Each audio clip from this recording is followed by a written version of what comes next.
Pozdravljeni. Zopet je teden naokrog in prišel je čas za naš običajni komentar novic. Poglejmo, kaj se je zanimivega zgodilo v preteklih dneh.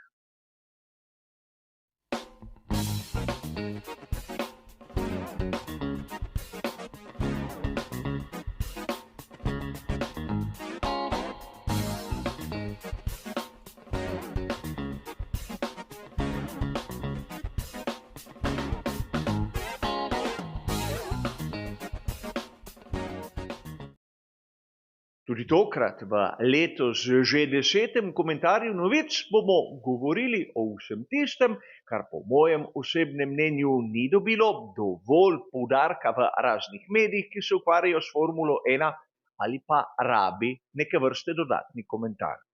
In danes, kot boste videli, se bomo ukvarjali z težavami. Težavami pri raznih ekipah, z težavami raznih oseb. In kot običajno tudi tokrat, ukolikor vas zanima, kaj piše v originalnih člankih, imate bližnjice do njih navedene v samem opisu. A lotimo se naše prve današnje teme.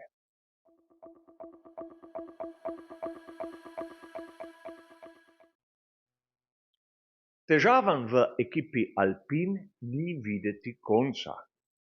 Kot poročajo mnogi viri, ki se ukvarjajo s Formulo 1, kot primer F1.com, pa tudi Motorsport z 2 člankoma iz dne 4. marca, smo bili priča novi rošadi.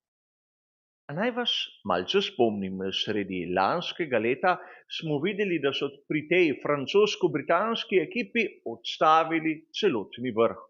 Odšli so Laurent Rossi, Otmar Szafnauer, Pat Fry in ne smemo pozabiti tudi na Alaina Premena. A tokrat, po neuspešnem debiju modela A524, smo zopet videli izjemno pomembni menjavi.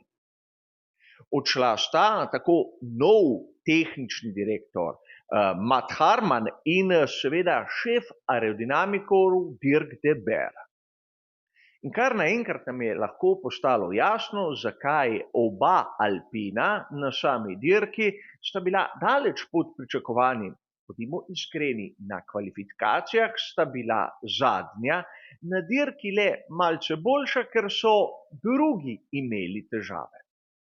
A sedaj vidimo, da praktično so si glavni odgovorni pri tej strukturi izbrali podobno metodologijo, kot smo jo videli, naprimer, za časa Sergija Marchiona v Ferrariju, kjer je Marchione nekoga odstavil in njegove kompetence razdelil med druge. Kar se tiče tehničnega vodstva, imamo sedaj 3 nove tehnične direktorje, ki bodo skrbeli za inženiring, ki bodo se ukvarjali z aerodinamiko in tako imenovanim performancem. Torej, zopet bomo prišli v situacijo, kjer bodo vsi delali za vse, odgovarjal pa ne bo nihče za nič. Zopet znak, v kakšni krizi, v kakšnih težavah je ta ekipa. In videli smo, da naprimer takšne poteze so pustile posledice pri skuderiji Ferrari, ki jih vidimo še danes. Pojdimo k naši drugi današnji temi.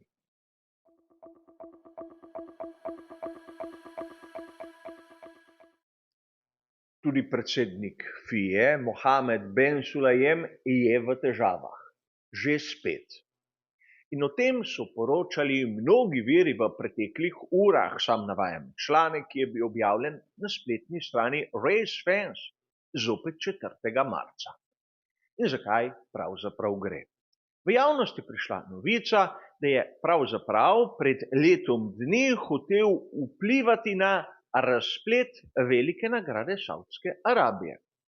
Če se spomnimo, takrat je bil Fernando Alonso zopet na 3. stopnički zmagovalnega odra, ampak po končani proceduri so izvedeli, da mu je bilo pridodanih 10 kazenskih sekund. In to zaradi tega, ker pri prestajanju prejšnje 5-sekundne kazni njegov mehanik je prislonil dvigalko na bolid Aston Martina. In to na prvi pogled je pomenilo, da pravzaprav Fernando Alonso oziroma njegova ekipa Aston Martin je po nepotrebnem zapravila mesto na zmagovalnem odru. A razpletlo se je malce drugače, namreč pri Aston Martinu so vložili protest, kjer so dokazali, da tudi druge ekipe v preteklosti so ravnale podobno in niso bile kaznovane.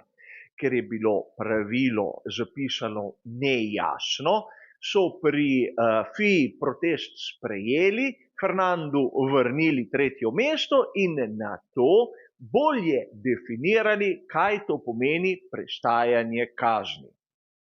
Paradoksalna situacija, Fernando Alonso je bil najprej kaznovan, ker se je njegov mehanik dotaknil bolida, sicer z dvigalko. Na to seveda so odločitev spremenili, ker ni bilo točno definirano in ker so v preteklosti tudi drugi ravnali podobno. Ampak od tistega trenutka naprej so spremenili pravilo in sedaj je zadeva prepovedana. In pustimo sedaj to, vrnimo se k Mohamedu Ben Sulejemu. Namreč, zakaj je on v težavah?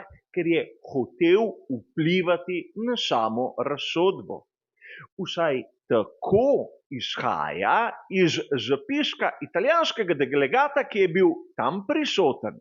Čeprav pri britanskemu BBC-ju, kjer so začeli to zgodbo, navajajo, da se lahko marsikaj izgubi v prevodu. Sam ne razumem, kaj bi se lahko izgubilo.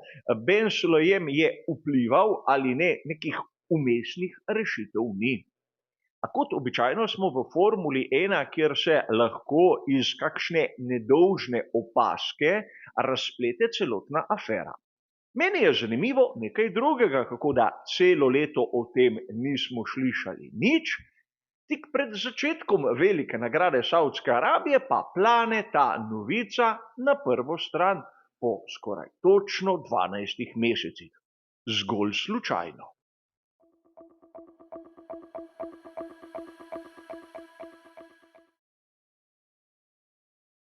Pri naštevanju težav, ki so v Formuli 1, ne moremo mimo Ferrarija. In danes se bomo ustavili pri analizi, ki je bila objavljena na italijanski verziji spletnega portala motosport.com, uganili ste 4. marca. In tu lahko vidimo poglobljeno razmišljanje o tem, kako ima na primer Ferrari določene težave s pnevmatiko mešanice C3. In dva izjemno zanimiva grafa, kjer vidimo situacijo v 19. in 33. krogu.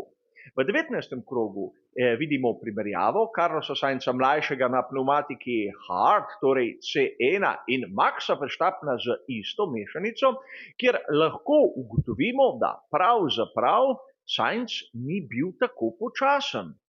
Seveda, tam okrog 6. in 8. ovinka je bil Max Verstappen malce višjo hitrost, ampak generalno gledano situacija ni bila kritična. In na to podobna zadeva, ampak v 33. krogu, ko je imel nizozemski voznik seveda pnevmatiko soft C3, Carlos Sainz mlajši pa drugi set pnevmatike hard, torej C1. In zopet bi lahko dejali, da podobna situacija, le da je bil malce počasnejši tam okrog 5. 6. ovinka in 11. 12. In zopet razglabljanje, kako pri Ferrariju so praktično zadeli tisto pravo razvojno smer, da morajo odpraviti še nekaj pomanjkljivosti okrog same degradacije pri mehkejših mešanicah in tako naprej. Ampak, če vzamemo sam čas na krog že prvo analiziranega 19. kroga, bomo ugotovili nekaj. Da v tistem krogu, kjer sta bila po grafu Max in Carlos skorajda poravnana, je bil nizozemec z Red Bullom sekundo hitrejši. Ne gre za nek graf, temveč za uradne podatke FIA. In to ne sovpada, namreč na grafu je lepo narisana hitrost in ovinek, kjer se pa da marsikaj skriti. Na koncu dirko zmaga tisti, ki dano razdaljo prevozi v najkrajšem času. In zaenkrat prednost Red Bulla je še zmeraj tam, čeprav je morda manjša kot lani. Ampak takšne analize zbujajo samo neke upe, ki se lahko pokažejo kot nerealni. Pojdimo še k zadnji današnji novici.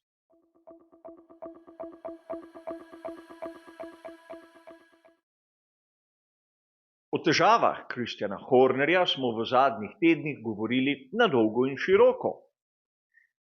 A spletni portal GP Blog je tokrat 5. marca objavil nekaj ohrabrujočih informacij.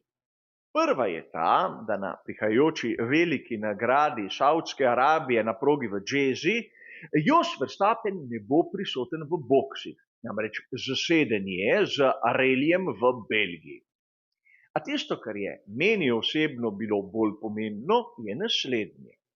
Namreč menedžer Maxa Verstappena, Vermeulen, se je dobil s Hornerjem in izgleda, da se je situacija začela miriti. Namreč vihar v kozarcu vode se lahko hitro spremeni v pravi orkan ali pa poleže in čez nekaj dni je vse tako, kot je bilo. In upam, da pri Red Bullu gredo to drugo varianto. Namreč mnogi akterji so govorili malce preden so pravzaprav razmislili, kakšne so posledice. In upam, da se bo tudi tu našla neka racionalna rešitev.